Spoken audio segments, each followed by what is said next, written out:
And if you could have tea with anyone living or dead, who would that be? Is it too on brand to say Beyonce? Okay. Hi everybody, it's me, Emily Hum. I am doing the social media at Happy Earth Tea now, and I'm also tea baristaing. So yeah, very excited.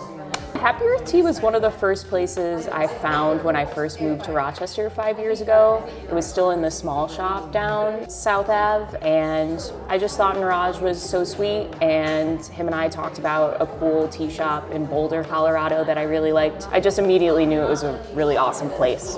What's your go-to tea right now, and how do you brew it? I drink dandelion tea almost every morning as like a detoxer to get my day started, and it's just hot water and dandelion tea. Sometimes I put a lemon in it if I want to get crazy. Do you remember the first cup of tea that made you go, oh wow? Yeah, I was thinking back. I think I had my first ever chai latte in Evanston in Chicago, where Northwestern University is. My older brother went to school there, and I took a walk and I ordered my first chai latte, and I was like, oh, this is like one of the best drinks I've ever had in my whole life. So super formative experience.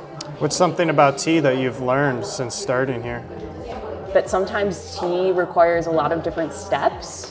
You have to be cognizant of temperature and how long things need to steep for. Sometimes you maybe shouldn't just put super hot boiling water in with a tea bag.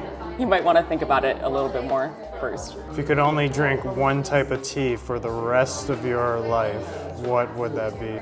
It would be a tie between chai and matcha. I've been really becoming more into matcha lately, and I think it's gonna eclipse chai like pretty soon. With milk? Yeah. Sweetened or unsweetened? Sweet, regular. Interesting. Milk. Yeah. I think tea requires a certain level of mindfulness. I think hot beverages are really comforting and warm. And I love the history to tea too, and I'm excited to learn more about the history of all these different teas because they've been around for so long. All the culture is pretty cool. So if you or your personality were a specific tea, what would it be? I don't know, I think a chai would represent me pretty well. I think I'm pretty spicy. Nothing else to say about that. I think everybody should come visit Happy Earth Tea and buy lots of tea and try new teas and meet amazing people. And yeah, say hi. Cool. Thanks, That's Emily. It. Yep. Bye. Bye.